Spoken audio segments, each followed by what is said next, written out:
नमस्कार, आपके साथ मैं हूं आकिल रज़ा। जंतर मंतर पर इस वक्त हम मौजूद हैं। अतीकुर रहमान के गिरफ्तारी के विरोध में यहाँ पर विरोध प्रदर्शन हो रहा है। उनकी रिहाई की मांग की जा रही है और ऐसे तमाम लोग जिनको कहीं ना कहीं जेलों में डाल दिया गया है, उनके लिए आवाज़ बुलंद की जा रही है। मेरे साथ फौजिया हैं, इनसे हम बात करते हैं। जिस तरह से अतीकुर रहमान जो कि लंबा अरसा हो गया इनको जेल में बंद हैं और ये रिपोर्टिंग करने के लिए जा रहे थे, इनको बंद किया गया, क्या कहना चाहती हैं?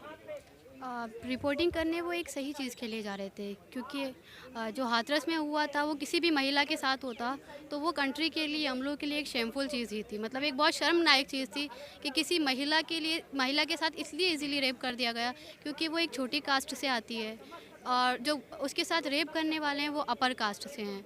तो उसी को वो कवर करने के लिए जा रहे थे, उन्हें रास्ते में ही डिटेन या अरेस्ट कर लिया गया। और दूसरी चीज़ ये कि वो बचपन से ही मतलब हार्ट पेशेंट है।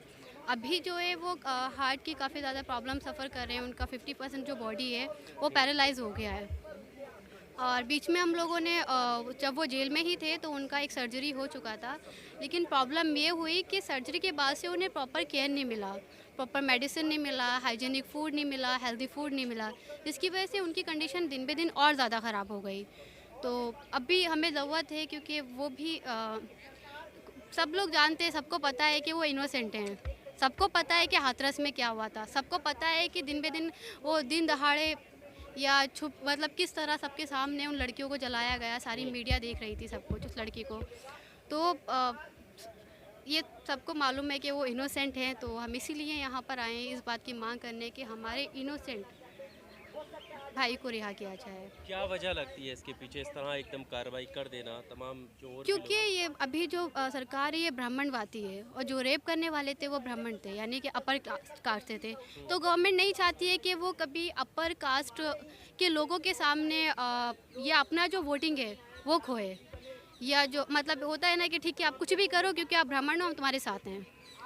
अच्छा, सिर्फ ब्राह्मण है इसलिए वो साथ दे रहे हैं। हाँ, क्योंकि उनका जो ज़्यादातर वोटिंग है या इस टाइम में जिस जो भी आप देख रहे हैं गवर्नमेंट जो है वो कौन है, सब यही लोग चला रहे हैं ना। तो उन सबको उस सब चीज़ को मोड़ने के लिए, छुपाने के लिए अतीकुर रहमान, सीएफआई, पीएफआई नाम यूज़ किया गया। और और वो भी जी, बताइए, बताइए। और वो लोग वहाँ क्यों जा रहे थे? फैक्ट फाइंडिंग के लिए जा रहे थे ना, हम्म, रिपोर्टिंग के लिए जा रहे थे, पता करने जा रहे थे कि हो क्या रहा है उस लड़की के साथ, जो हमारी एक देश की ही लड़की है जिसको इस तरह जला दिया गया, उसकी फैमिली क्या सफ़र कर रही है। तो वो यही सब पता करने जा रहे थे ना, इसमें क्या क्राइम था? कौन-सा यूएपीए की इसमें ज़रूरत पड़ गई थी? क्या पर ये कि जो पूरा मामला है इसको काफ़ी लंबा समय बीत चुका है, अब आपको याद आई या क्यों इनके खिलाफ पहले से आवाज़ नहीं उठी? क्योंकि आप ज़्यादा बीमार हैं। हम्म, अभी इनका 50% बॉडी जो है गिरफ्तारी तो पैरालाइज़। पहले भी गलत ही हुई थी ना हाँ, आपके साथ? गलत हम लोग तो आवाज़ शुरू से उठाते हैं पॉलिटिकल प्रिजनर्स के लिए, जितने भी पॉलिटिकल प्रिजनर्स हैं उन्हें रिलीज़ किया जाए क्योंकि वो इनोसेंट हैं। अपनी बात रखना कोई गुनाह नहीं है। तो अभी हम इनके लिए इसलिए ज़्यादा प्रोटेस्ट कर रहे हैं क्योंकि ये अभी मतलब जिस कंडीशन से जूझ रहे हैं, दिल के बीमार हैं, 50% बॉडी इनका पैरालाइज़ हो चुका है। ऑलरेडी आप लोग लास्ट टाइम देख चुके हैं कि एक साथी हमारे मतलब नहीं रहे हैं, जो कि आदिवासी उससे थे। तो हम नहीं चाहते कि हम अपने साथी को खोएँ। अच्छा, आपके जो पोस्टर हैं ये इन पर अतीकुर रहमान के लिए लिखा हुआ है, लेकिन उनके साथी सिद्दीक कप्पन भी थे, वो भी अभी भी जेल में, उनके लिए कोई तस्वीर क्यों नहीं है? अभी हमें जो फ़ोकस करना है वो अतीकुर रहमान पे करना है क्योंकि अतीकुर रहमान बीमार हैं। इन्हें इमीडिएटली अभी प्रॉपर ट्रीटमेंट, प्रॉपर केयर की ज़रूरत है। इसलिए हम अभी इनके लिए ज़्यादा कर रहे हैं। पर नाम तो उनका भी होना चाहिए ना, हाँ, आपके होना हिसाब तो से अगर मसूद का भी गिरफ्तारी गलत चाहिए हुई है था। तो? गलत तो मसूद की भी हुई है क्योंकि इसमें मसूद भी गए हैं, इसमें सिद्दीकी कप्पन भी गए हैं। उसके अलावा आप एनआरसी सीए मूवमेंट के जितना भी देखो, शिफाउल रहमान हैं, खालिद सैफ़ी हैं, गुलफ्शा हैं और मिरान हैदर हैं। इस तरह के जितने भी लोग हैं या जो दंगों की वजह जिन पे झूठे इल्ज़ाम लगाए गए वो सब बेगुनाह हैं, सब बाहर आने चाहिए। लेकिन अभी ये है कि हम लोग अभी अतीकुर रहमान के लिए सिर्फ इसलिए प्रोटेस्ट कर रहे हैं। हमेशा हम प्रोटेस्ट करते रहते हैं, बीच में हमने लास्ट टाइम भी पॉलिटिकल प्रिजनर्स के लिए प्रोटेस्ट किया था। बट अभी अतीकुर रहमान को इमीडिएटली ज़रूरत है रिलीज़ करने की क्योंकि वो काफ़ी ज़्यादा बीमार हैं। आप समझ सकते हैं कि किसी फैमिली में किसी का मेंबर अगर जेल में हो कितना मुश्किल होता है, लेकिन अगर वही मेंबर और बीमार हो और ज़िंदगी और मौत के बीच में जूझ रहा हो तो और कितना ज़्यादा मुश्किल पर होगा उस फैमिली आपको के लिए, उनकी वाइफ के लिए, उनके बच्चों के लिए। पर आपको पता होगा कि इस तरह जब गिरफ्तारियां होती हैं तो एक वर्ग ऐसा भी है जो इनकी गिरफ्तारियों में खुशी मनाता है और वो समर्थन करता है कि हाँ, ये जो है नफरती लोग हैं और इन्हें जेल में डालना सही है। देखो ये सब प्रोपेगेंडा है, ये प्रोपेगेंडा है जो मोदी गोदी मीडिया के थ्रू हम कह सकते हैं।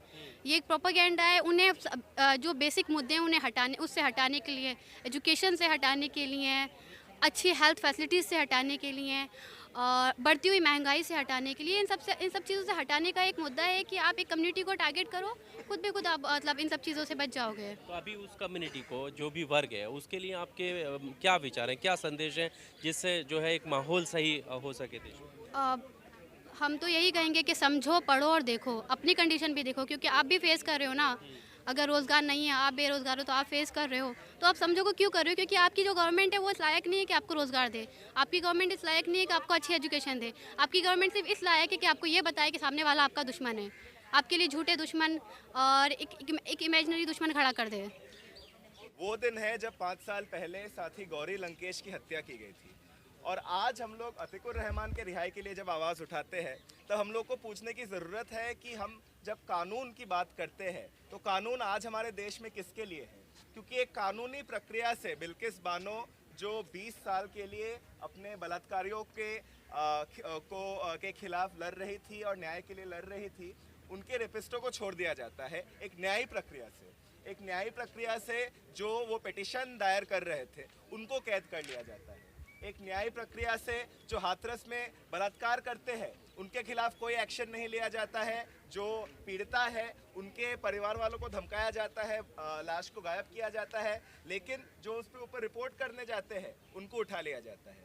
एक न्यायिक प्रक्रिया से जब दिल्ली में हुए पोग्राम के बाद जो वहाँ पे मौजूद थे, जो दंगा को रोकने का कोशिश किए थे, जो रिलीफ किए थे और जो उसके पहले से सीए विरोधी आंदोलन में शांतिपूर्वक तरीके से प्रोटेस्ट कर रहे थे, उनको बोल दिया जाता है कि वो कॉन्स्पिरेसी कर रहे थे। और जो आके सड़कों पे भड़काऊ भाषण दे रहे थे, गोली मारो सालों को जैसे भाषण दे रहे थे, उनको अभी और प्रमोशन दिया जाता है।